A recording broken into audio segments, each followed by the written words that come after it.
This is one common thing that people say is, find your purpose. I feel like sometimes that's true, but every now and then, even if you don't have a purpose, it's just like, you know what? Let me just get up and go. Maybe I'll find it in the way.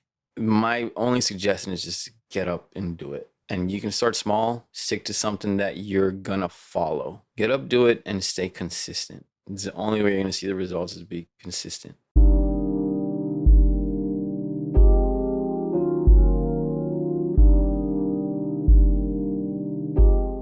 Hi, everyone, and welcome to the Sam Dever Podcast, episode 113. In this episode, I speak with actor and filmmaker Angel Mendoza. This was a treat as Angel and I go back to my Las Vegas days. He was in town, we made it happen, and I can't wait for you to check out our conversation. To watch this podcast, be sure to subscribe to our YouTube channel at youtube.com/@thesamdeverpodcast. To listen to this podcast, be sure to follow us on Spotify and Apple Podcasts. Here's my conversation with Angel. Well, Angel Mendoza, welcome to the Sam Dever Podcast. Thank you, Sam Dever. Yeah. Thank you for having me. Yeah, no, when I found out you were coming to town, I was like, okay, I talked with Eric and I'm like, all right, is this possible? Yeah, right, yeah. It was all last minute, yeah. Yeah, but it's a treat to have you here, man.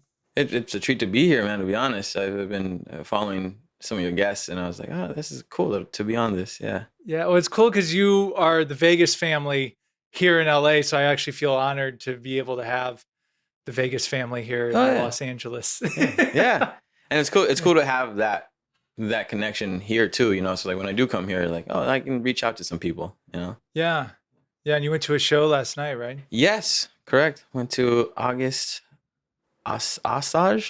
Osage County. I can never pronounce it. Yeah, a friend of mine, Rose Donahue, she's in it, and I kind of use that as an excuse to come down here, and now I'm here. You haven't come out here that much, have you? Or do you come out that much? Or no, man, it's been a long time since I've been here. As of recently, I've decided to maybe I should change that. I should come down here more often. I was talking to another actor friend of mine who suggested even like doing workshops out here, and I was like, you know what? I think I should. So it's been in the back of my head, approaching the front more lately. So, like we were all talking before, I mean, Vegas, LA is becoming more and more connected. Yeah, in my opinion, and then like we said, once you get that bullet train, waiting for it. Yeah, I'm excited for that. It'll be a nice little a different way to come down here, I guess. I don't even know what the word I'm looking for is right now. Easier reason to come down here. There we go. Yeah, more convenient. Yeah, too, convenient. Maybe. Yeah, there we go. That's the word. Convenient. Yeah. So my understanding, I think it goes to Rancho Cucamonga. So you still got to do some driving once you get to there, from my belief. But I bet they're going to have some type of system with buses or something. Yeah.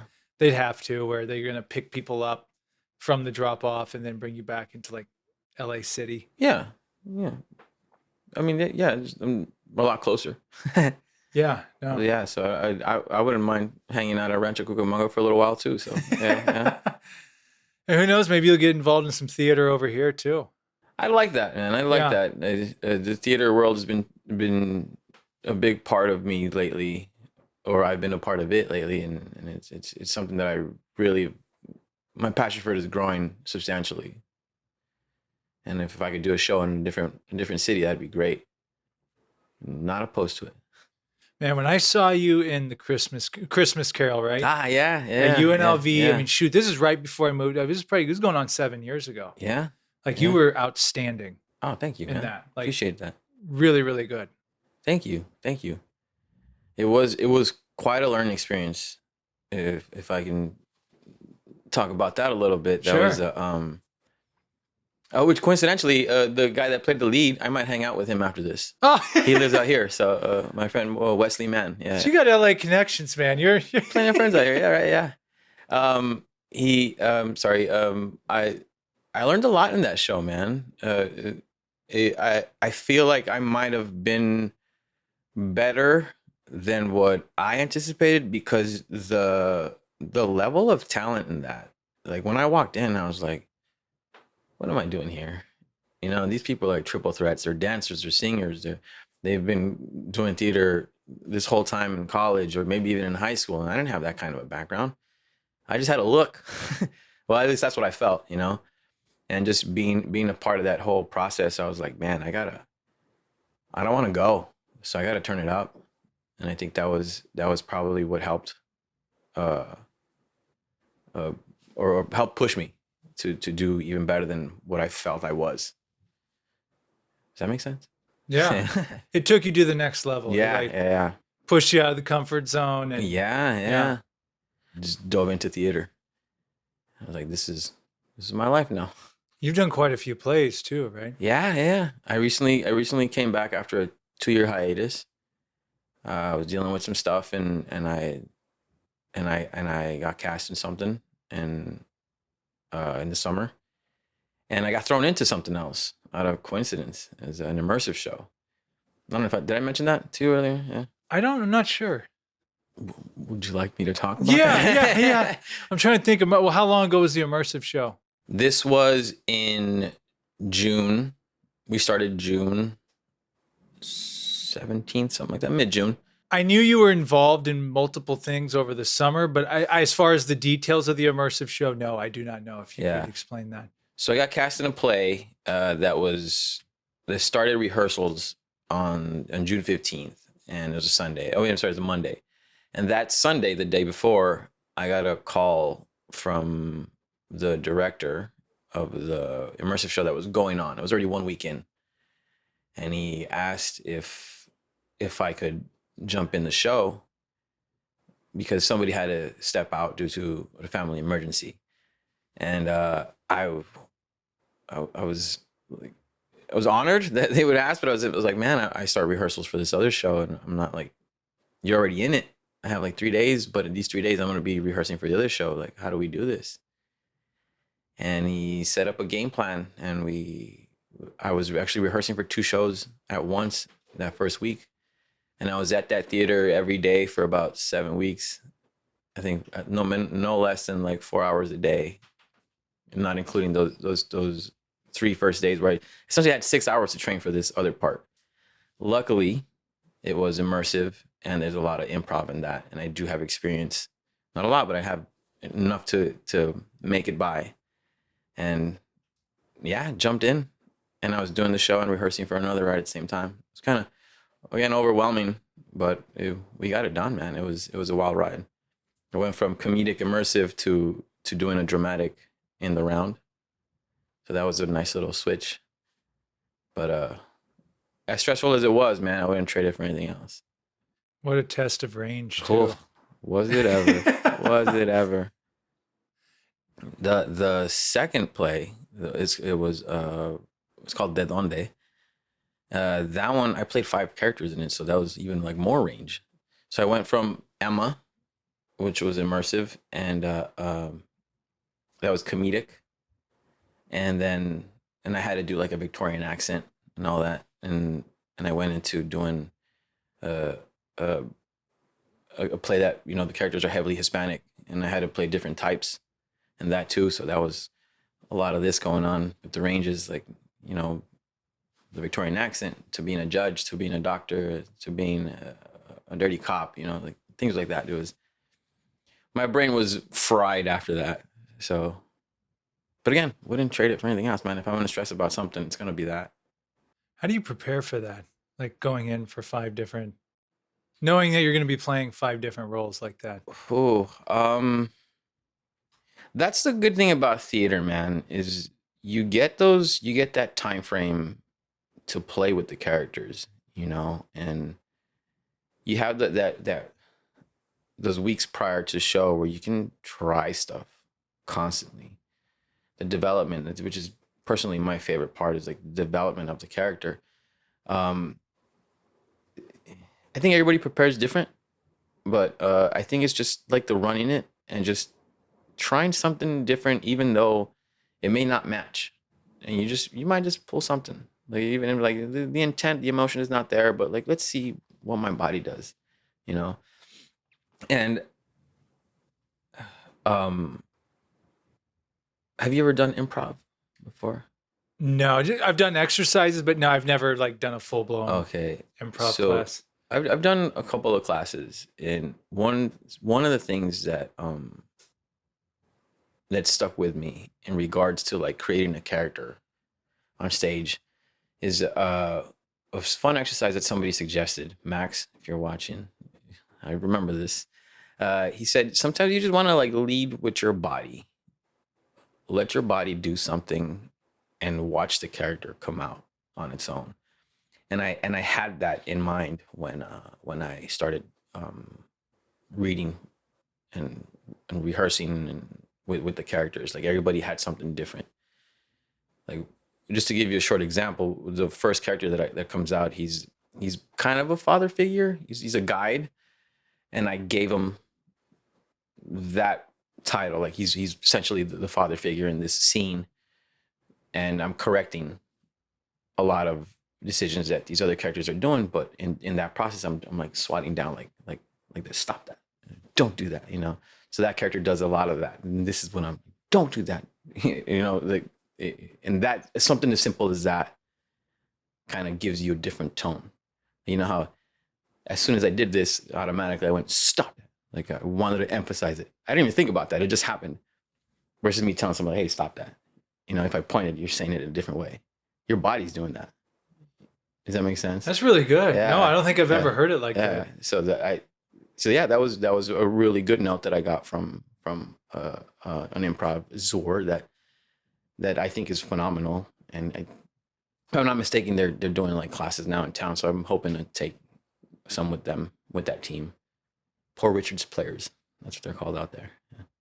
And just a side note for the audience and anyone tuning in, I've always appreciated about you is you always have these tips, acting tips. Because when I was in acting class with you, we would rehearse together. And you'd always have these exercises and these little tidbits. Like you're someone that's always picking up on something new, something to learn. And then, even when I move out here and I'd see you in Vegas, I'd be like, what's going on? You'd share another like, oh yeah, did you know when you do this and blah, blah, blah. I'm like, dang, that's pretty good. Like, and just now, like I was reminded of that. Like, yeah, Angel always has these like little gems. Oh, that's cool. That's cool. So it's like, it seems like you're always studying. You're always on the lookout. Like, how can I improve? I feel like I am. I didn't even like think about that.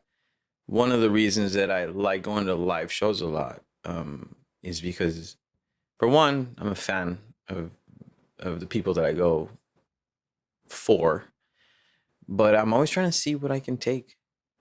Like, why did they make that decision? Why did they respond like that? Why did they move like that? And I always try to take that for myself. Like, let me take something, put that in my pocket for later. Like Rose is a great example. Like seeing her show last night, I picked up on some stuff. I'm gonna just keep that for later. Yeah. We just to kind of maybe add a little bit of a background in regards to how I know Rose. Sure. If it comes up, we were friends on Facebook. I don't know how. Maybe through film, maybe. But I went to go support a show that she was in, and she had one long scene at the end. And when she did her scene, like I forgot I was in a play, and I felt like I was in a situation now. And thinking of that, I was like, oh, like she got me, like her performance got me. Like it's not a play anymore. I feel like empathetic or sympathetic for the scene. I'm like, I feel for these people now. And I just had to tell her that after the show. I was like, hey, like, I thought you were phenomenal. Like, where'd you learn this? Or did you study somewhere? and I try to do that with actors that impress me in that manner. I always try to come up to them after the show and like, hey, is there a book you recommend? Or something, or is there a class that I wanna take? Any videos you wanna send my way? I'm always picking somebody's brain in that sense. Now that I think about it, I hate to be rambling, but if you don't mind, you're the guest. I mentioned this before. I coached boxing for a long time. I coached for a very long time, and that was part of my job, was to like look for what it was you were doing. What is it that you're doing right, and what is it that you're doing wrong? What habits are you are you using to improve the situation, or what habits are you doing that somebody can take advantage of? And I think that's more of like a visual thing, and I think that probably translates over potentially. Were you doing the boxing simultaneously when you were started acting, or had you done that previously, then you got into acting, or? So And now I'm having flashbacks to your IG stories. I remember seeing you hitting bags and stuff like that. Yeah. Which, by the way, your IG stories have always been up there as some of the best. Oh, thank you. I do have to crown Very you good. as one of the Lord of the memes. Thank you so much. I have been thoroughly entertained over the years by some Great. of the things you've shared. So, Um, complete side note. I'm happy to share the joy. Yeah. To be quite honest, I feel like they kind of helped one each other out. I did plays like in elementary and such when I was younger, but it's not something that I followed. It's not something that I pursued. It's just something that the class did, class play, whatever. When I got to high school, I was very shy, very timid, because I had just moved back to the States from Mexico. I did junior high in Mexico. And then when I moved back, I just felt real out of place for a couple of years. I don't know, like what. I didn't find my footing, or like I just did it just out of place. And made some friends over time. And a friend of mine suggested I just do boxing. And I did. And this was like the tail end of my freshman year, I believe. And then by the time I ended up my sophomore year, I had grown such confidence. And maybe it was a little bit of like, beat anybody up. But I noticed that I carried myself different. Like I wasn't shoulders down, head down. It was kind of like, my posture changed. And somehow I ended up taking a theater class because of that confidence when I was in high school. And that, I think they both kind of helped each other in that sense, that to where like, if I'm on stage, like in my head, I had to think like, I can beat up some of these people if they try to make fun of me, And I'm thinking that, not that I would do that, but I'm like, that's what's going on through my head, and vice versa. There's been a few times that acting saved me from getting beat up in the ring, sparring sessions and such. I can, one of my favorite things to do was to like fake people out with something. I felt like I was good at that because some people were faster or stronger. And I was like, how do I overcome this? I got to play mind games. And that translated over as, I still remember this very vividly. There's one particular time where a friend of mine was like basically putting on a clinic on me. He was really good at kickboxing and he's just working me. And he throws a low kick. I checked it, but it kind of on the side, not so straightforward. And I just pretended like it hurt. And I remember slouching. I was like, and he like, I thought he was going to charge, but he did move forward. But when he moved forward, he put his hands on his hips. And as he moved his hands to his hips, my punch was already flying out. And I punched him in the nose. I wanted to hit him intentionally, but I wasn't expecting him to put his hands down. And I just blasted him in the nose. I mean, I didn't hit him hard, but like me faking an injury opened him up so that I could hit him. And I was like, okay, so this is like my thing. I'm not fast, I'm not strong, but I can pretend. And that one kind of fed the other. And You had boxing gloves on when you did that, right?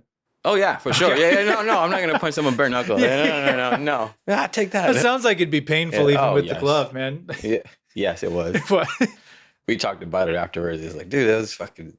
He was mad, but he thought it was funny at the same time. I was like, how the fuck? I just felt a glove just wrap my face. I was like, that's hilarious. I'm sorry, but you're beating me up. So what was I gonna do? I'm not better than you, so I gotta figure something out. So Did you ever teach self-defense classes? Am I did. remembering that? Okay. I did, yeah. It's funny because now that you and I are sitting here, I'm like, because that's one thing, like, as you were coming on today, I'm like, I've known Angel for quite a long time. Like, I think it was the Will Edwards show. Yeah. Where we first got connected. And I'm like, yeah, I'm remember having all these flashback memories. I'm like, wait, self-defense. Oh yeah, you did that too, right? Yeah. Can you tell us a little bit about that? Yeah. The way I got into the self-defense thing, I was doing martial arts for a long time.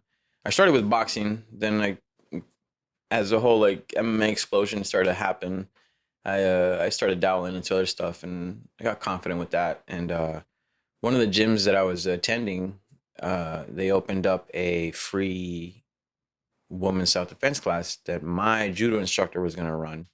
So he asked me if I could help him with that, and I did. And it was a lot of women that worked in there were exotic dancers and cocktail waitresses from a specific club at the time. It's not open anymore. It changed names. But a lot of them would come in, which is great working with these women. But the reason why I dedicated so much time to that was because you hear these stories of what they go through, and you're like, ugh, stalkers and abusive relationships and all that. I'm like, oh, let me try to help if I can in one way or another.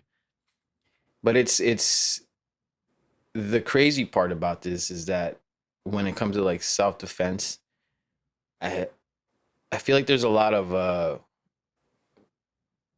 wrong ideas about what to teach or what people should know. Because what I noticed that a lot of these folks wanted they wanted to hit bags, which is great. It's anything you add on is going to help you that much little more. But you got to start considering, especially an exotic dancer was a great example. You're not going to outbox if you're 120, 130 pounds. You're not going to outbox a drunk male that's 220 pounds, unless you've been boxing for 6-7 years or so, and you're wearing your most athletic shoes and shorts, then in the situation that some of these girls can be put in, it's not going to be that. So when we started getting into the finger breaks or the key stabs and stuff like that, they didn't really like that.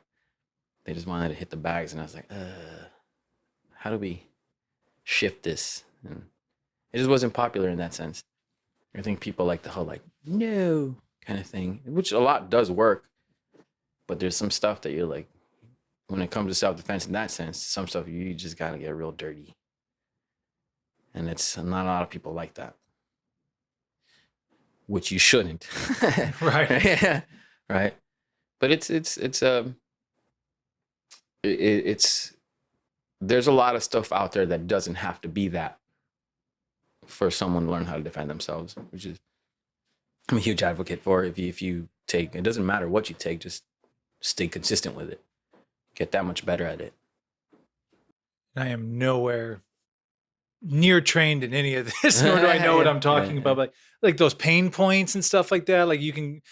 I'm getting into the weeds with this, but you see those videos or people if I just touch this right here, is it stuff like that, those little? Those are.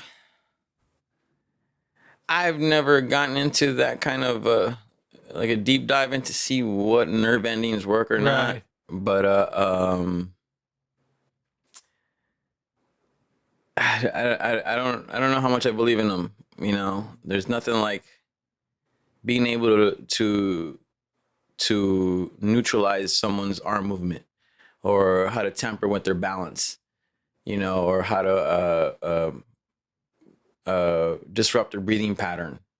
Is stuff like that makes more sense to me. That whole when are you going to be in a position where you're someone's choking you, you're oh, let me find that tricep. Right. I was yeah. No, you have to think a lot quicker than that. Or one of my favorite comments that one of my coaches used to say is you'd be oh, how do you get out of this move or whatever? And be just don't get in it. Oh. So think before that. It was oh. Okay. There's a lot of truth in that statement that applies for everything in life. Yeah, yeah. How do I get out of this? Don't get in it. Oh, yeah. I'm gonna remember that one. Already, you've shared a couple of those gems. Right. Those are going to be your sound bites. Yeah. Yeah. Yeah, that's a clip. Yeah. There you go. Right. Yeah. Yeah. So going back to the acting Uh-huh. then, so the theater, and then Mm-hmm. you and I had the privilege of doing a scene, not only being in the same movie together, but being in a scene together. Yes. Yes. For Dog City Part 1. Yes. Which I don't think we've ever like shared, maybe other than in class, maybe, right? Yeah, besides being in class. Yeah, you're right. Yeah. Besides being in class together. Yeah, we did that. Shout out to Casey Criston, director and writer. Shout out. Yes. Major appreciation and real much respect for how fast that team was able to put that together. You see a lot of that in Vegas, producing your own stuff, and some of it is you just talk about it, sometimes it comes to fruition, sometimes it doesn't. But when he came to us, I'm not gonna lie, when I heard it, I was like, yeah, sure, that sounds great. Not putting a date in mind, but when he's like, okay, we're like ready, I was like, whoa. Wait, we're actually doing it? Oh, okay, cool. Yeah, it sounds great. Yeah. And it was a real fun project to work in and to continue to work in with chapter 2, which is awesome. So we'll see where chapter 3 goes, hopefully. Yeah. What was your experience? Because your role in it is obviously very significant in the first one. What was that experience like to take that role on? When I first heard of it, I heard about this idea years ago. Casey had come down to go see Our Town. And he really enjoyed the performance, and he had this idea. He told me about it, and when he told me about it, I was thinking, oh, you want some John Wick stuff here? Okay, like this is cool. Like I dabbled in stunts, and I was like, yeah, I can totally do this. But then I read the script, and I was like, oh, you want me to act, not, oh, this is different. So when I got into the script, I was like, oh, there's a major internal struggle here. This guy's got a lot of stuff that he's got to balance. And like, how do you find that? Which is probably a good thing that you're like, good thing that I'm always distracted, which is probably what that character is going through all the times, stressed about one thing or another. How do you hold that back and then do this and then switch, do this? And I to be honest, I don't know how I pulled that off. I think you just always gotta leave a thought in the back of your head that is kind of distracting you from one thing or another to kind of portray that. Or pretend there's something going on. What is it? What does Meisner say? Living truthfully under imaginary circumstances. So you just gotta imagine that there's like another issue while you're delivering something. In a sense, yeah. But it was really fun to work with, man, to be honest. Casey had told me his vision. I know it was hard for him to direct because he's in it as well, but I'm glad we had those conversations prior to know where his vision was going with that. So, and I'm just happy to see a chapter 2. That's awesome. I don't know much about it. I just know my scenes, and I want to see him. I want to see him come to life. Well, and like I've told Casey, I'm sure you've told him too. We were with each other. What was it, a few weeks ago? We were all together. Yeah. I really try to emphasize to people, like, that was his first movie ever. Yeah. Like usually someone's shooting they put together maybe a couple minute thing, which is great, but like, no, he went out and shot a full, not only part 1, but a part 2, and hopefully, like you said, part 3 out there. Like it was, and again, like you said, the time frame, like how quick the team put it together. It's really impressive. And how big of a production it was, because that's like 40 pages or something ridiculous like that, Yeah, I don't know what's the final runtime. It's like close to 50 minutes, maybe. Yeah, it's a lot. It's a lot to put together. Just a side note, I just finished filming something that I did, and it's only 7 pages, and that took like a long time. It took years to put together. And so like to see 40 pages come to life so fast, I was like, dang, dude. Want to help me with mine, maybe? I think so. So that was again, much respect for that, and I'm glad that he took that role in production to put that together. Yeah. You can see it at dogcityfilm.com.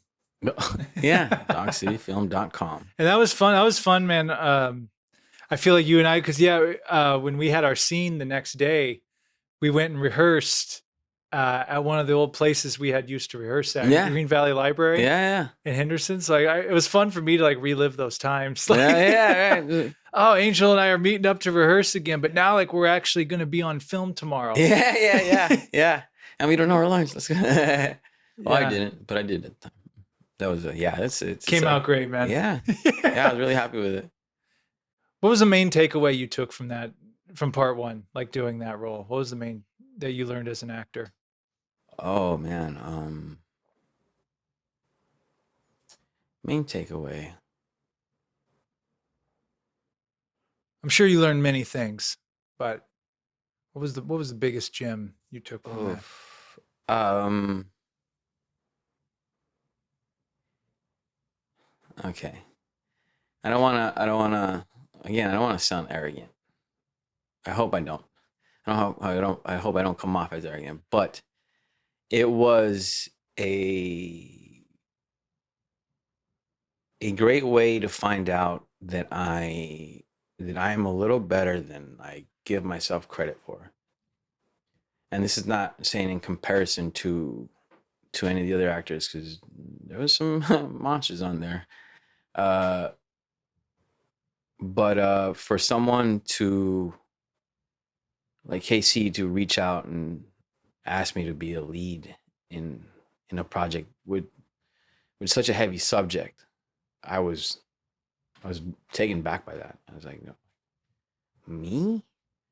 Like, yeah, I'm like, at the time I was like, I'm a chubby dude, man.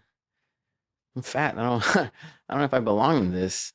And then when I saw some of the scenes, I was like, all right, dude, you did all right.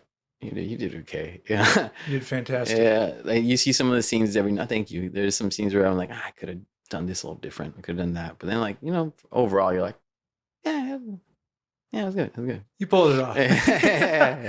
Yeah. So that was my takeaway. And I feel like once I got that done, I gave myself a little more credit, which is, I think a lot of performers, artists in general, are probably just like, oh, I don't have it. I got to be better, or I'm not that good. I think a lot of us think that. I'm a victim of it myself. And I think, I think it's what imposter syndrome. Yeah. What a lot of us would call it. But then when you logically, objectively look at yourself, it's like, well, dude, you've been doing full length plays. Yeah. Stuff like those are not, theater's the highest form there is. So, to give yourself credit and more confidence, like, man, you've done a lot of stuff. So I understand imposter syndrome, but yeah, I think it's okay to say, like, you proved to yourself, like, oh, yeah, I can be a lead person. Yeah. And not just short films, but longer films. Yeah. Heavy films. Yeah. I think for the longest time, when I was starting off, specifically in the theater scene, just the look I had at the time, and maybe just having a natural sense for comedic timing, it was always cast as like the comic relief, the charming character. And then I took a little bit of I'm gonna say a long time, a few months, and then this happened from like September to like April in 2001 to 2022. 2022. I'm sorry, 2021 to 2022. There we go. I lost a lot of weight, and people started reaching out for different types of roles.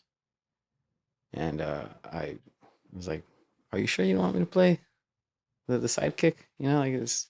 why would you want me to play this guy, you know?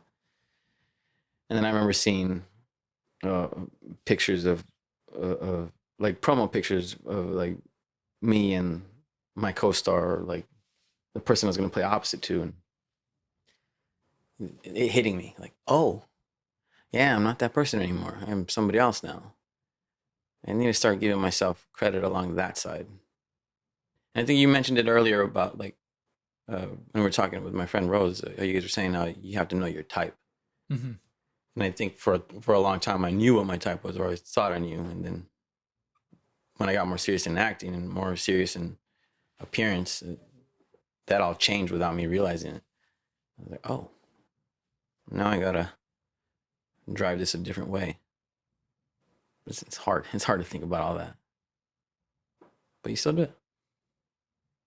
It was a nice transition Yeah, because yeah. I know we wanted to talk about your fitness journey. Ooh, yeah, Yeah, which congratulations to you, man. I know you put in a lot of work yeah, man. It's to been that. You document a lot of it on yeah, yeah, Instagram yeah. and all that. So maybe yeah, take us from the beginning of that. Like what was that moment where you're like, okay, I'm gonna make some changes here, and you got real serious about it? That was that was an interesting time, man. I've always been some kind of active, somewhat active, uh, in the sense that I've always been doing martial arts for a while, but I took it serious for a little bit, kind of fell off the wagon, and can blow back and forth. Then, as of more recently, for like a really long time, I just lost the passion for it. I didn't even know why, and I didn't allow myself, or I didn't tell myself the truth about being in a bad place mentally. I was depressed, was frustrated, and I just didn't allow myself to think that. I was thinking the wrong way in for for for me. Not to say that it is a wrong way, but it was for me. It was just the wrong way to think, and it was one of those things where, for the longest time, I was thinking, we are who we are, and this is who we're supposed to be. This is the journey that we're supposed to be on, and then I remember doing a little after lockdown, when things started kind of opening up again, and it was a, a fight sequence, and I remember after doing this, I was exhausted, man. I was like, I felt like I don't want to move for days after this. Like, I need to eat, I need to recover, like. And then I saw that, the footage, and I was like, dude, I didn't even do that much. What the fuck happened? And then I started, like, the person that I saw in there, I was like, that's not me, man. And then I kind of tried to like change that, and again did like this kind of roller coaster thing. And then one night, man, I looked in the mirror, and I was like, kind of being sympathetic with myself. Not sympathetic, I don't even know what to use here, but it was really having a conversation with my image. And I was like, dude, like, come on, man, like, you need to change this.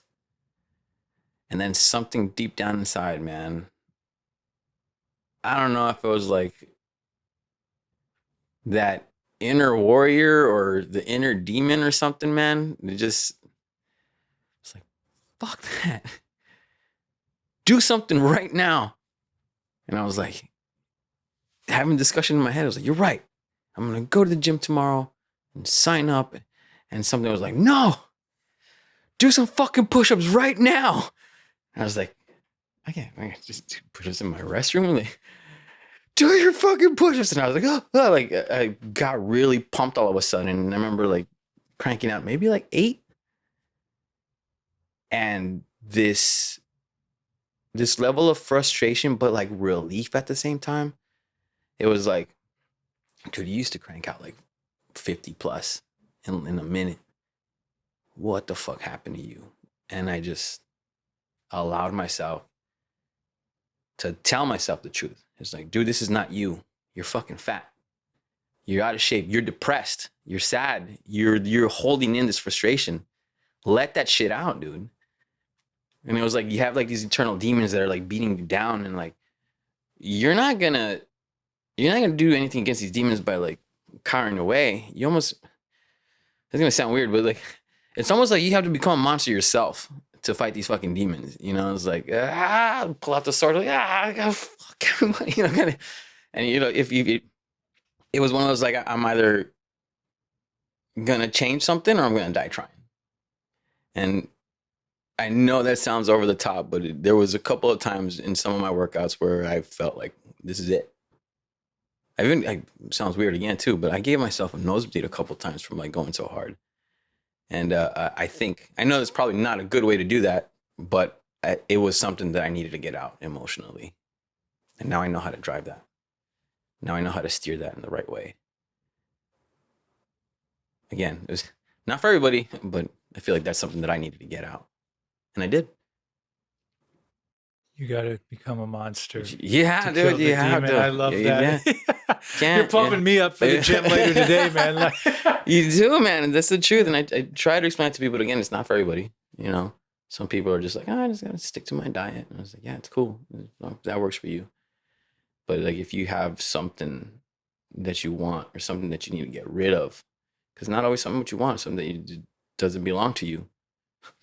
My instructor one time, one of my martial arts instructors one time, he loved this guy. He's very creative in that sense, or taught me how to be creative. But one day, he noticed I was gaining weight, and he grabs my gut. And he goes, "What is this?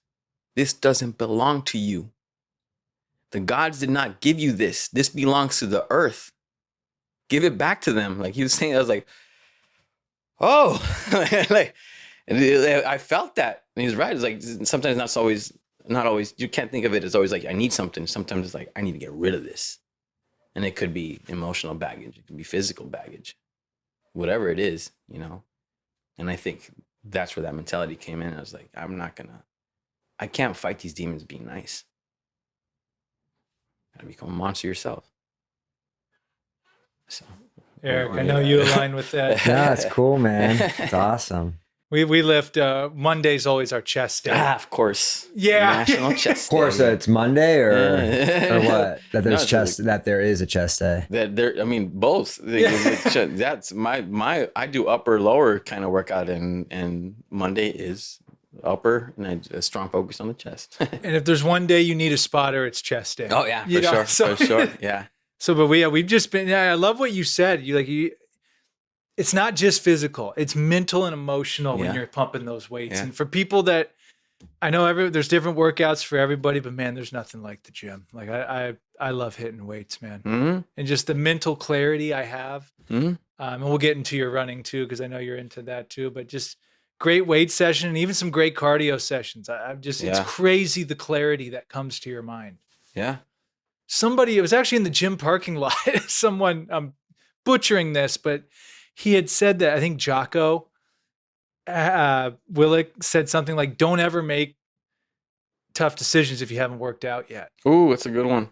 Because he's like, you're not mentally all there until you get that mental flush from that physical. Yeah. That's a really good point. Yeah. That's a very good point, because there's times I've gone into the gym where I'm just like, this, and this. And I walk out, I'm like, let's do it. Let's go. You get that pump, you curl your arm in the mirror, you're like, yeah, that's right. Who wants some? And so I just pictured David Goggins being the one that was yelling at you, like, Yeah. I love Goggins, man. I love that guy. That might have been, it might have been one of his notes that where I got that idea from, because I remember him saying something along the lines of, if you're not truthful and raw with yourself, you're not going to change. I'm pretty sure that it's along those lines that he said it, and that's kind of what triggered that idea. It's like, if I don't tell myself that I'm out of shape and that I'm depressed or frustrated with life, if I don't tell myself that, then I'm just going to sugarcoat it. I can't be sugarcoating shit, man. That's what got me here in the first place. Literally. Yeah. No, man, dude, what I like the most about your story is that part of your brain that just kicked in and said, no, now. Yeah, Like, it's just that part of the brain, whatever it is like, that's where the magic is. Like, the more someone can tap into that, the world is your oyster. Yeah. Yeah. It was for a point, man. It was, I had to get off like any sort of caffeine pre-workout or anything before the gym, because it got to a point where like I was too accelerated. I was like, dude, like I'm still fighting these demons. Let me Yeah. neutralize this first. Like, I don't need it. Like, I mean, every now and then, like now for a lifting session, it's like, let me do a cup of coffee or something like that. But like if I know I'm gonna do like a hard cardio session, and it's like, no, just put this aside right now. Right. Yeah. Yeah. And it might not even be the best for your heart. No, either. not like, at all. Yeah. I hear you. Because once you add that emotional element to it, that heart rate goes up automatically. I've never really thought about it till you just brought it up. Like that, like Eric just said, that moment in your brain that's like, no, now. Yeah. Does everyone get that opportunity, or do some get it but they don't realize what it?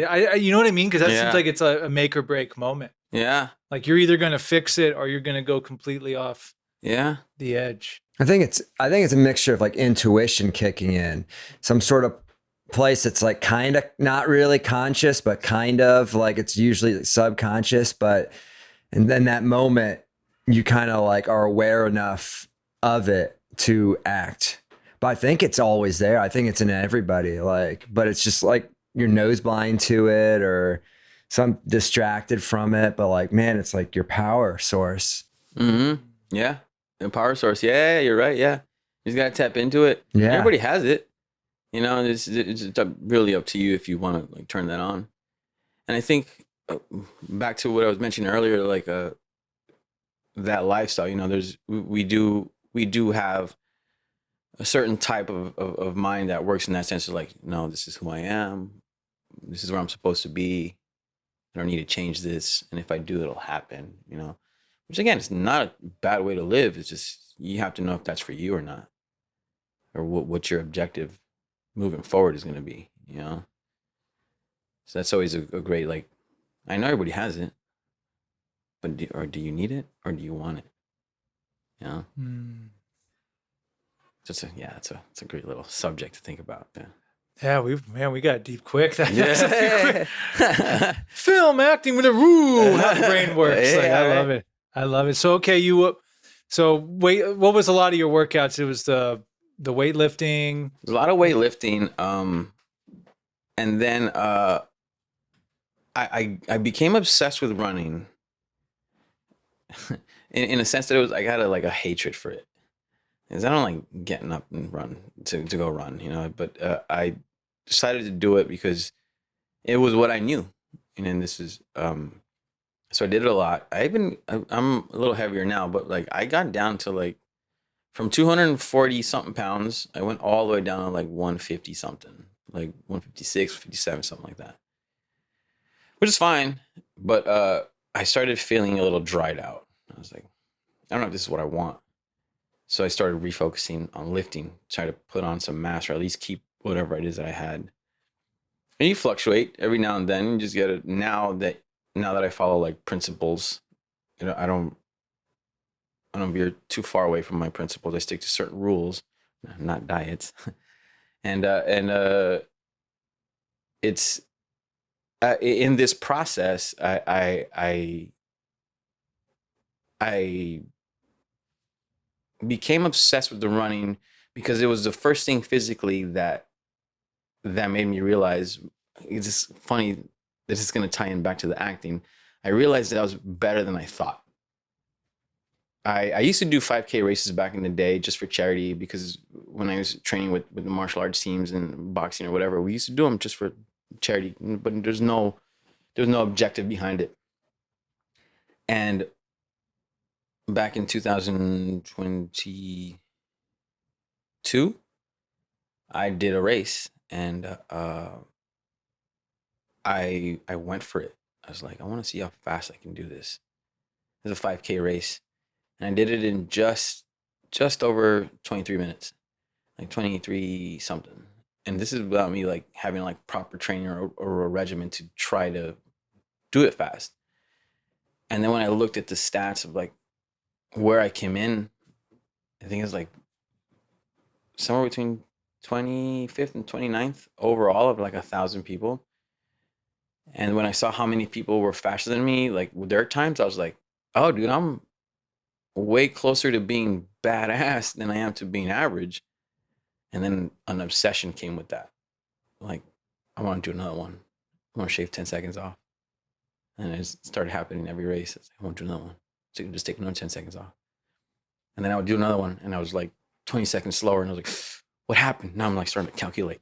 I'm like, okay, so I got my long runs in. Am I doing speed work? Am I doing strength? You know, and it just became an obsession. Like I can't even describe why, because it's not like I love it.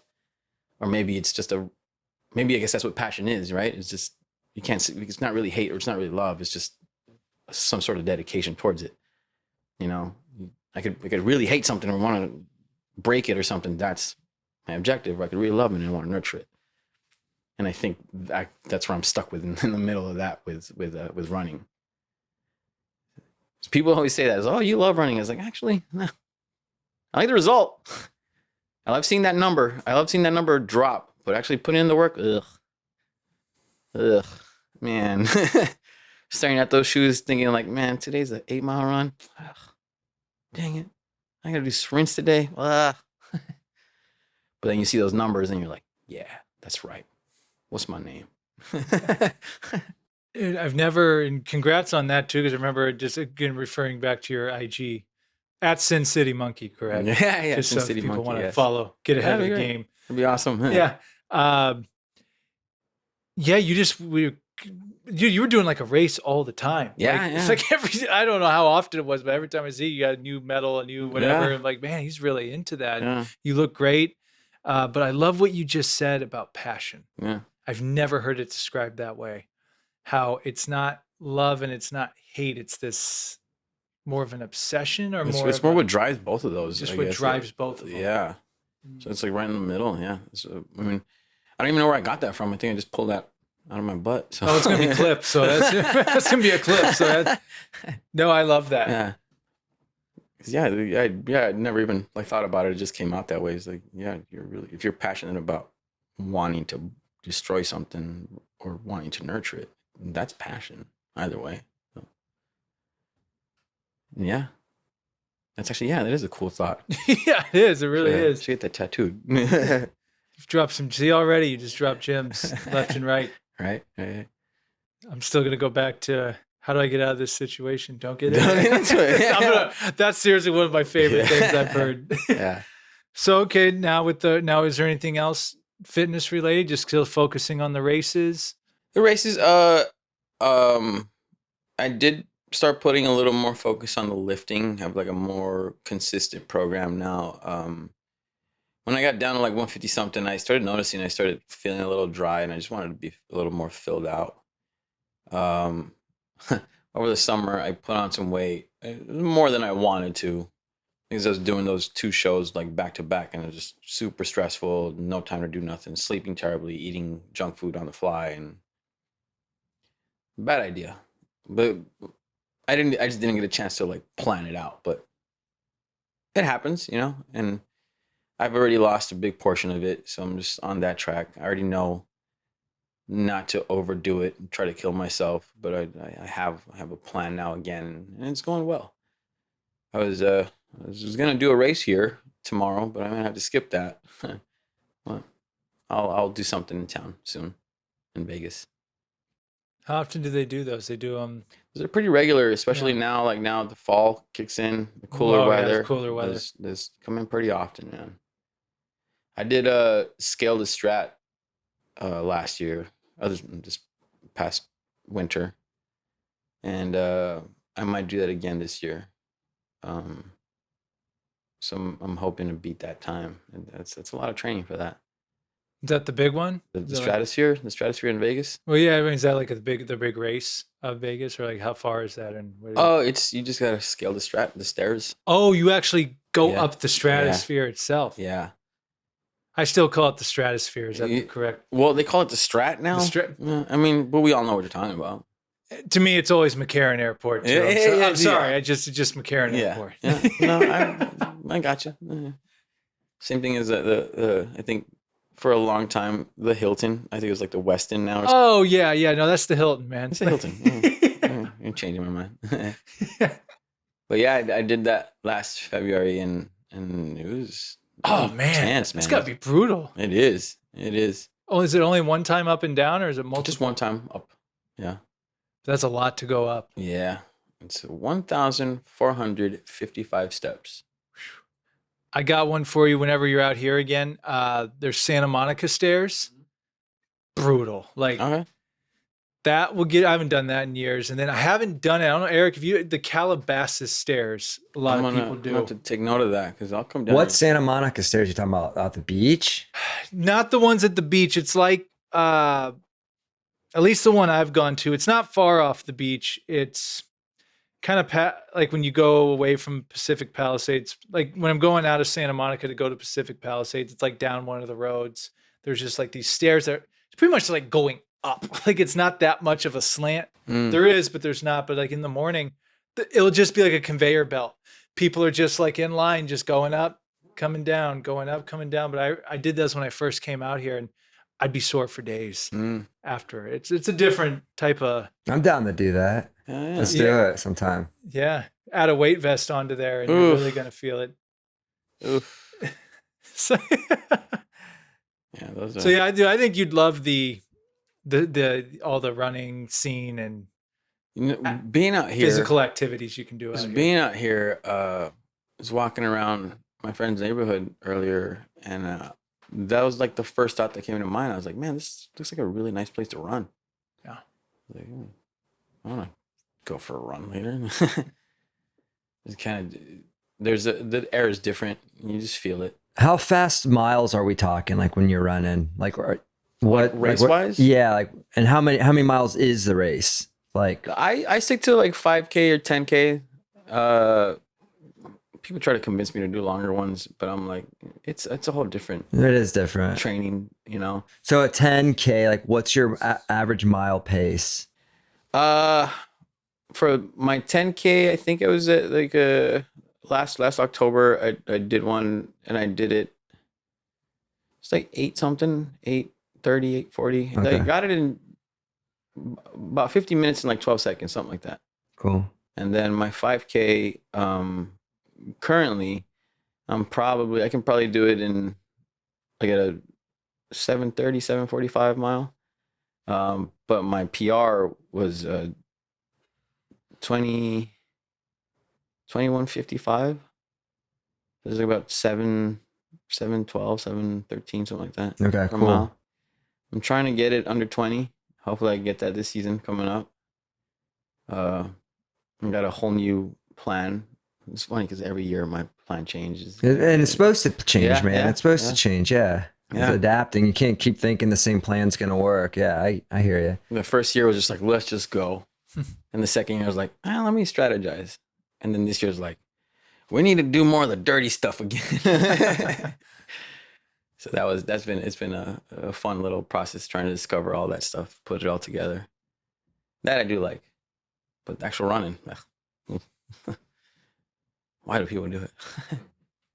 Yeah, no. Well, thank you for sharing that and being so open with it. I know we want to talk about your film Oh, that'd be great. that Yeah. you recently made with our, we got Yes. about 30 minutes left, so I want to make sure we stay on track. But anything else with the fitness stuff that you wanted to say or share? Not really, man. It is one of those things where I do get asked a lot about it, and it's something that I'm very passionate about. So like whenever somebody asks me about it, I can go on a spiel about it. You know, I get asked about like injuries all the time. I had knee surgery. I've had bad ankles from being overweight, and but I've dedicated the time to try my best to correct that. You know, and I suggest these videos or these like fitness pages or wellness pages to follow or profiles. And there's there's people that are like curious about it, and I'm always like ready to talk about it. And I can go on a tangent whenever. I guess what advice would you give to someone that may have been in your shoes before you started that journey and they're frustrated or they're what could you say to encourage them? Man, it's funny you say that because in my heart, I really believe I'm the wrong person to ask. Like, 'cause I feel like I'm gone through it, but I still feel like I'm going through it. And people are gonna ask you, or this is one common thing that people say is, find your purpose. And I feel like sometimes that's true, but every now and then, even if you don't have a purpose, it's just like, you know what? Let me just get up and go. Maybe I'll find it in the way. You just, my only suggestion is just get up and do it. And you can start small, stick to something that you're gonna follow. Get up, do it, and stay consistent. It's the only way you're gonna see the results is be consistent. Sometimes people are just gonna get up and go, and they're gonna go, go, go, go, go, go, go, go, and they're gonna burn themselves out. But like this, find something where you can start off and keep doing, and every so often, 4 weeks, every 6 weeks, try to do a little more. Change something up again. Like you were just mentioning earlier about like constantly changing the route or the process behind it, because you're gonna learn something on the way. And this is something that I've learned a long time ago. Don't look at it as I have to lose 100 pounds or I have to lose 20 pounds, right? The goal there shouldn't be the overall. It's like, it should be more like, how can I lose 1 pound this week? Think of that first. And then every week by week by week, that eventually is going to turn into that 20 pounds. Eventually it's going to turn to 100 pounds, right? You can't expect to take this giant leap if you never practiced jumping, right?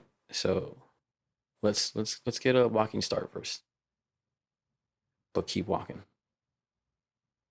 You'll get there. We'll all get there. That was great. Oh, thanks. Thanks. It's really good. I just came up with that leaping one too. Never thought of that one.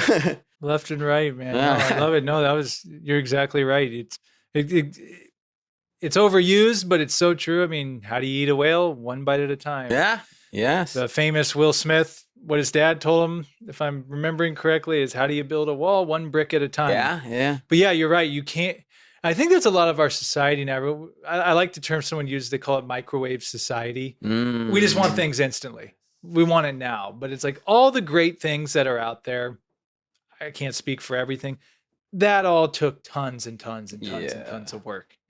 When you're seeing it in results of things and social media, and people are like, need to realize like how much work goes into these things. Like when you see a stage performance play, that's one of the things why I like to go to support people that do theater, because I understand how much work that takes to be able to get a 2-hour show. Yeah. Yeah. You're just not going to go up there and do a 2-hour show. No. You're right. Yeah, that's a really good way to look at it. Yeah. I just had a thought and I was taken away from that one because that was a good one. Oh man, I'm sure it was a gym. It'll come back maybe. That when people say, "Oh, you make that look so easy," and like one thought that usually comes into mind is like, "It's not, man. It's just hard. Like I make it look easy because I put in all this work." And that same "I put in all this work" thought comes in that like, "You make it look so easy." I hope it does because I've been putting in all this work. So it's like that little balance of that idea when people tell you that. It kind of bothers me when people say like, "Man, you can eat whatever you want and not gain any weight." It's like, you know how much I burn? I got to a point I'm a little heavier right now, but I got to a point where I had to consume nearly 3,000 calories to stay at 165. If I ate anything less, man, I started dropping, and I didn't want to go under 160. Because you were burning that many Yeah. calories. Wow. And I was like, dude, I have to consume nearly 3,000 calories a day. And I was trying to find, like, I'm not a big guy. I'm 5'7". And at the time I was weighing 165. Right now, 178, something like that. Yeah, man, I was like, where do I fit this? And it got hard for a while. Like, I gotta eat some fucking almonds. You know, I gotta eat protein shake again, you know? That people don't take that into consideration, man. Yeah, I can eat this cheeseburger because I fucking ran 8 miles earlier today. You know, I had a today was my squat day, and I was on that squat rack for 45 minutes. So like, it's not easy. But I was watching some old Ronnie Coleman clips. I got sucked into with TikTok, they'll just throw you on just these waves of things. And I got sucked into like the Jay Cutler, Ronnie Coleman bodybuilding TikTok, which I love because I'm into all that. And Ronnie in an interview was saying, no, the lifting became the easier part. It was the eating. And he said, he like broke down. He's like, there's a huge difference from eating 10 ounces of chicken breast going up to 16 ounces each. Oh, man. He said it's like the constant, I mean, for the level of what they were doing, but he's like, you have to eat. It goes, you know, nutrition plays such a huge role. Yeah. And once you do the math with calories, man, like that was actually a pointer that I recently gave. It was the counting the calories and like knowing what needs to go where. If you want to put on a pound of muscle, you got to be on that surplus. You know, was it 600 calories? I think. No. Yeah, something like that. 600 calories. I think. And it's where do you put these 600 calories? And then you start looking into what is 600 calories. What am I eating to do that? You know, one of the tips that I gave to somebody recently is because they're like, I don't want to like count calories all my life or nothing like that. And I was like, you don't have to. But if you were to do it for 1 month, just 1 month, just count everything that you eat on a normal basis. And in 1 month, you'll have a rough idea. Like you'll be out and about and be like, I could eat a slice of pizza, but I shouldn't eat the second slice of pizza. And you start adulting essentially, right? You start getting older and you're like, yeah, I can't have 2 donuts. You know, I had a donut earlier. I'm not going to have another one today. Or I know I'm going to have that cheesecake later. Let's not have the French fries today, you know? So and that's how you stick to the principles, man. You know, people stress out about that all the time. And that applies if you're trying to put on weight and if you're trying to lose it. So and really willpower, discipline. I mean, those two things. Discipline. Man, people that constantly, I can't find the motivation. Don't look for it. You need to stay disciplined. Forget your motivation. There's rules to this. You gotta follow them. You know, motivation don't care. What my old boxing coach used to be like, "Hey, coach, are we gonna be open? Is the gym gonna be open? I don't know, the day after Thanksgiving or whatever. There's a holiday coming up. Are you closing early?" He's like, "Man, boxing don't care if it's Thanksgiving." I was like, oh, good point. The work's got to be done regardless. If the gym's open, you better go do your road work, or you better do your push-ups or whatever it is that you're doing, you know? Because, yeah, if you try to get motivated, man, that's going to come and go.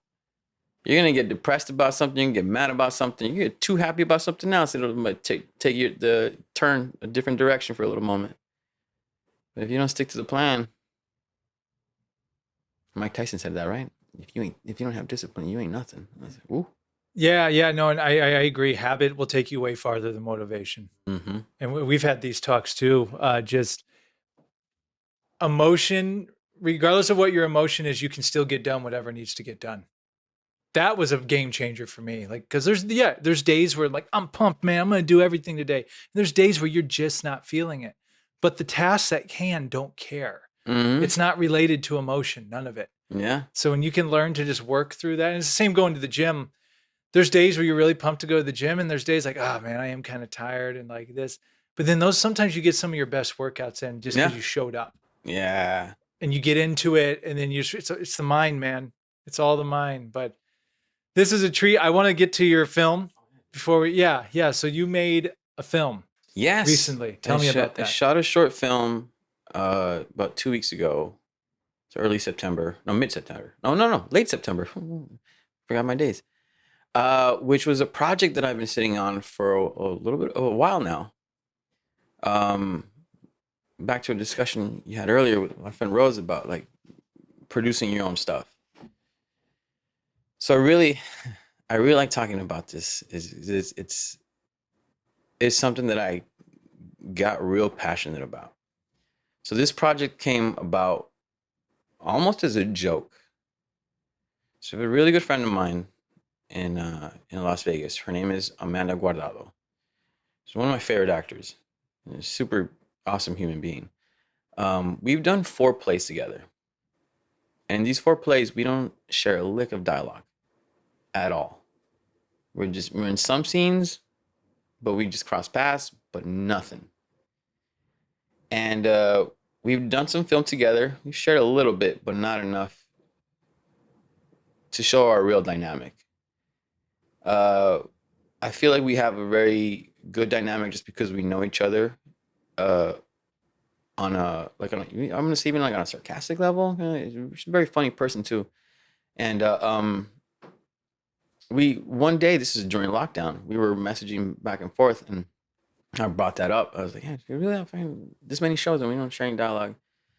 She just jokingly blurted it out, "We should just do our own thing." And I kind of laughed it off. I was like, yeah. Wait a minute. What if we did? And then I started started pushing that, like, what if we didn't do our own project? And I was like, yeah, let's start that. And I started, my gears started grinding. Like, where do we take this? I don't want to do anything cliche. Where can we showcase something that, we have a cool dynamic on stage or on film? And all these ideas kind of came about. I'm gonna make a plug here for a film. I was at the EOS or the EOS, whatever you want to call it, the gym. They have that cinema room, right? So you can go do some cardio, watch a movie, kind of thing. So I was doing that, and they're playing this movie. This is around COVID time, like the gyms had just reopened, and they're showing this movie. It's a Kevin James movie, Zookeeper, I think it's called. And I started to see the dynamic of the characters in that. It's essentially the two leads would be Kevin James and Rosario Dawson. And that's when like it hit me. I was like, Rosario Dawson, Kevin James. I was like, oh, this is like a similar dynamic like me and Amanda. And I thought, she's Latina. I'm fat. This is a good idea right here. So I kind of based it off that. It's not the same story, obviously, but I kind of that's where it started. I was like, that's a cool concept. That's where the dynamic is.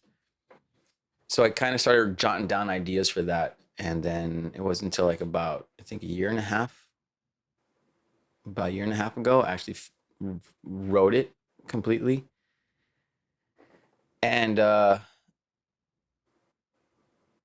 we had a lot of trouble scheduling it. She's an actor as well, and she's cast in film and plays regularly. And my production team, same thing, they freelance, so they're doing stuff all the time. And I never could find the right place to do it until one day I was sitting at one of my favorite bars in town, and I just I was looking around, and I was like, oh, this would be cool if we did it here. And then while I was doing it, and I was thinking about what we could film in there, the place spoke to me, and it started giving me all these creative ideas for the short. Like, oh, this could be like a dream sequence here. This could be like a cool shot this way, and it kind of changed the script a little bit.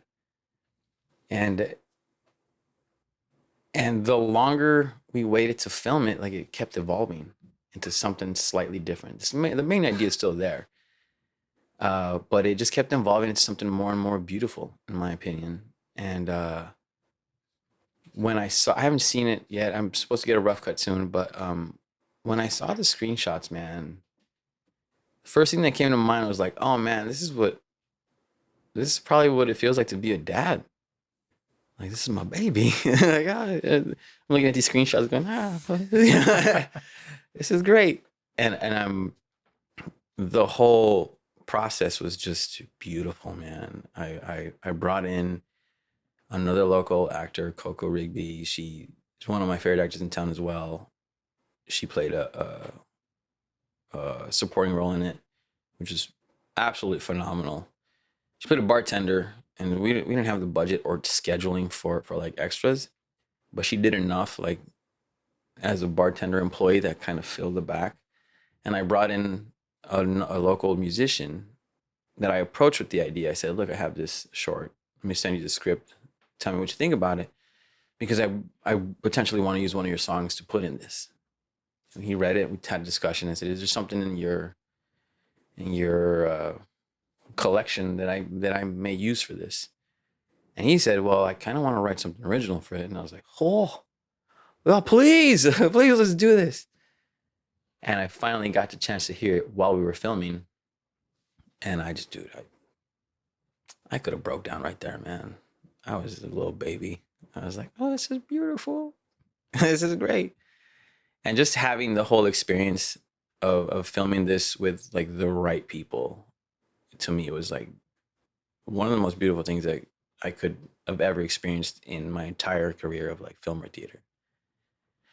I may be saying this because it was my project, so I'm a little biased, but just the way it came about, man, it was just like, wow, this is way more than I expected. I'll show you some screenshots soon, right now when we get done with this, because I'm in love with it. The director's notes that they gave me for some of the scenes, like I felt like what the character was feeling. I know I wrote it, but at the same time I was like, I can portray this. But like when the director said, hey, let these moments hit, do that awkward stare. And when I did, man, I was like, oh, like, I don't know what to say to you, kind of thing. The moments that our supporting actor Coco came in and pulled me from that. It's like, yeah, oh yeah, I'm in a bar kind of thing. So it was very, I'm not gonna say surreal. It was very real for me, and I'm not trying to say that in the sense that it was like method acting, because it was not that. It was just like I really felt the words that were on paper. I felt them in the scenes. So there's just one scene. Yeah, it's nice. Just a little 7-minute short. That's all it is. Yeah. One location. Beautiful. Very minimal angle selections or shot selections. I'm sorry. And yeah, I felt it, man. I hope that what I'm trying to portray translates on film.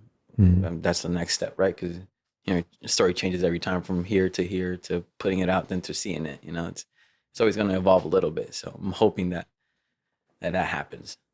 Well, congratulations on putting that together. I mean, how's it feel? Like you said, it's like your baby. Yeah, it felt like that, man. It's your project. Yeah. It was, I can't say it was 100% mine because of Amanda. She's the one that brought up the idea. She would never said that. I probably would have never thought of it. And then when I approached Alberto Triana about filming it, and I told him what I wanted to do artistically with it, because I wanted to play with sound. And because to kind of give you a little snippet about what it's about, these are two really good friends, and they're basically saying their last goodbye to each other, and there is an internal struggle. There's something that these characters want to say, but you don't really say it. And I'm trying to play with that. Like, did he say that or did he not say that, kind of thing? Is this scene that you just saw, did he think it? Was he rehearsing those thoughts? Or did it something that he actually said? And I wanted to play with sound in that sense, to where like whenever he was thinking it, we dial down the sound kind of thing. And then when he snaps out of it, the sound's back to normal kind of thing. Want to know where I got that idea from? I'm going to go full circle here. I'm going to bring it back from boxing. I've been stunned before to where I lose sound and sight. And then all of a sudden I'm back to reality. Like, oh, that's where I got that idea from. But anyways, he started talking about visuals. He's also a DP. So he started giving me like visuals, like we could do like a center frame kind of thing. We could zoom in, we could like blur stuff out. And I was like, yeah, let's do that. So I gave him that what do you call it? I put him in charge of that. It was like when I was on set, I was like, don't ask me about anything creative. I'm here to act. You're in charge of this now.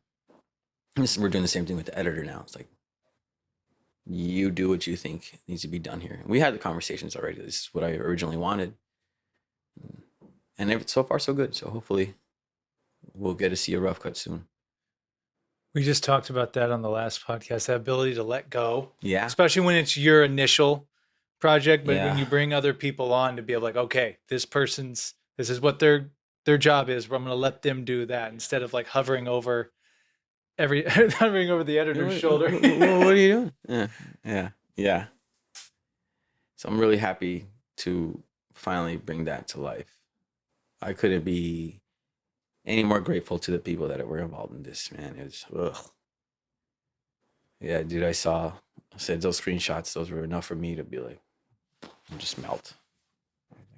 I'm cool if I die tomorrow. Wait, let me see it first. Yeah. What was it? Did you say the name of it? The title is What I Was Thinking. Essentially, because that's what's happening there. So. And what's the plan with it once you have it? Is it the festival route? I'm gonna go festival route. Yes, I do feel like I really strongly feel like we have something there. I could be wrong. Maybe I don't even know who's gonna accept it or not. But I've had a few people read this script before we filmed it, and the reaction that I got was kind of what I wanted, not knowingly. Of course, everybody wants to hear like, "Oh, this is great." This is let me know when it gets released or whenever you put it together. My initial two people that read it, the first two people that read it, we had a little conversation. They both asked the same exact question. They said, "Did this happen to you?" I was like, ooh, that's what I want, man. I want that conversation. Like, don't blow smoke up my butt. Don't just tell me that it's like, yeah, it's phenomenal. You're gonna be great. I don't want to hear that. I want that conversation. That's what I'm fishing. I'm not really fishing for it, but that's really what if you take the bite, then I'll take it, and then I'll pull you in. And that's what made me feel like I had something. I'm gonna quote another local artist, Joey Hines. He's a musician. He's on the Will Edwards show, as a matter of fact. And one time he was doing an interview, and Will asked him about his music and how he got like the vibe for it. And he said something that still resonates with me. He said, when I first started doing this, I was really trying to reach and connect with people with my music. I wanted to know what you were feeling. I wanted to connect with that. I wanted to write something for whatever it was that you're feeling. Because I never felt like I was able to. Something wrong. And then at one point I was like, fuck it, I'm just going to talk about me. And the more I did that, the more people connected to what I was going through. I was like, oh, damn. That's what? Like I'm not trying to fit in. I'm just trying to be my own piece of the puzzle. And I was like, this is phenomenal. And I think that's what kind of happened with this. Like when they said that, I was like, damn, that's really kind of what I really want, not knowingly. I'm not going to say that exact thing happened to me, but it is something that has happened to me. And I'm pretty sure that once people see it, there's going to be that like, oh, I kind of gone through that before, or something similar. And you're going to think back to that high school relationship or that college or that coworker that you're just like, I should have said something before she left kind of thing, or man, maybe I shouldn't have said that, kind of thing. So I think it's a big, like, what if, kind of concept behind it. And I'm just happy that like I was able to put that together with these people. Congratulations. Yeah. Thank you. And, you know, people are drawn to authenticity. Yeah. You know, it sounds like you came from an authentic place. And, you know, it's a gift to be able to make that piece of art. Yeah. Like right. you did. Yeah. Like you said, it's purposeful. Purposeful. Yeah. You know, when you do it. And so again, like we were talking before, it's like just taking the, if you call it career, whatever we want to call it, taking your art and taking the reins of it. You know, instead of waiting for someone to book you in something, I'm gonna book myself. Yeah. You're getting booked by other people too. Yeah. Hopefully, yeah. So hopefully they'll see this and be like, damn, Angel should play some more roles like this. Well, my friend, this has been a true treat. This is a gift Thank for you, us man. to have been able to do this. Thank you so much. And thank you for making the effort to come here. And I hope to see you in LA more often. It's always good seeing you in Vegas, but now it's like a reverse treat. Like, oh yeah, no, he's in I'm in here this time. Yeah. Yeah, Rose said that too. It's like I haven't made it to Vegas that often recently, and I was like, well, I haven't come down here at all, and I have all these friends down here, so like I need to do the same. I was actually gonna meet up with another friend, but she actually booked something where she had to fly out today.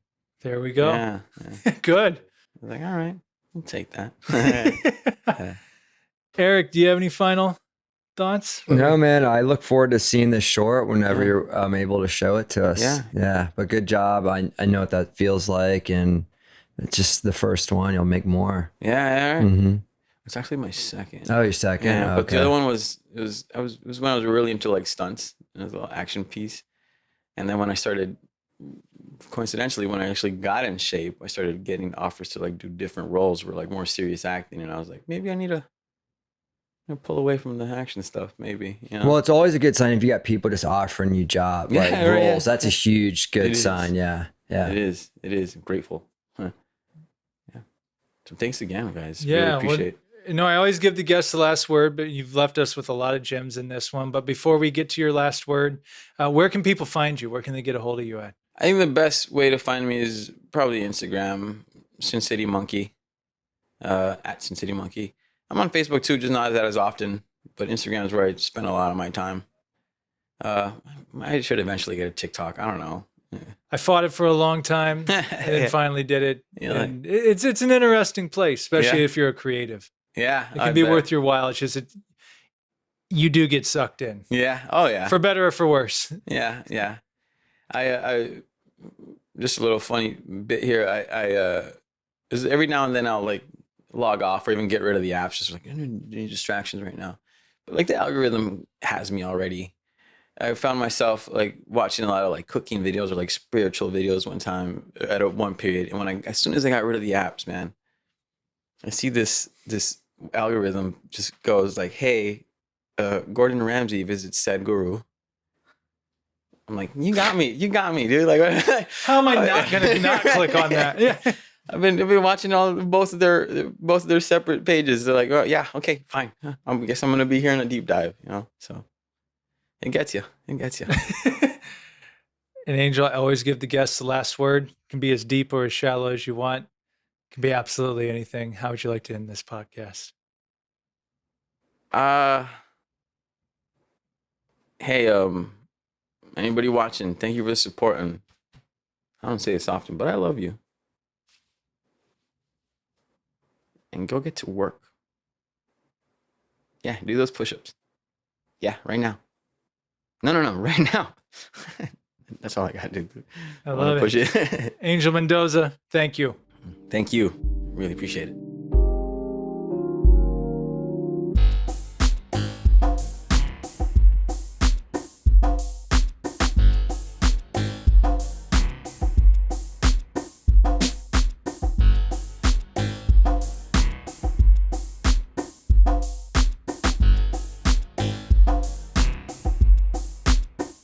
Hi, everyone. Sam Dever, the Sam Dever Podcast here, and I just want to thank you for checking out this episode. To watch and listen to future episodes, be sure to follow us on Spotify and Apple Podcasts, and subscribe to our YouTube channel at youtube.com/@thesamdeverpodcast. Thank you so much. See you soon.